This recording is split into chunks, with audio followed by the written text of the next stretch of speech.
Magandang hapon po, muli ay magbabahagi ng orasyon. Ito po ay orasyon ay requested ng ating masugid na followers dito sa aking YouTube channel. Siya po ay member na dito. Yun, sabi niya, Kuya Ricky, meron ka bang orasyon na liwas sa lahat ng disgrasya at kapamakan? Ito po, meron po tayo niyan. Itong orasyon ay bago lumabas at bago mapak na sa lupa ay banggitin mo ito ng isang beses. At ito po yun. Yung makikita nyong may cross, magsa-sign of the cross po kayo.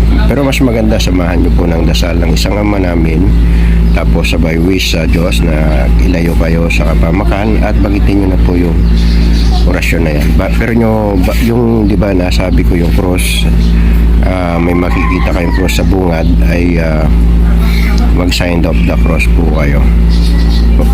Okay? At salamat po sa inyong patuloy na pagsuporta sa aking munting channel.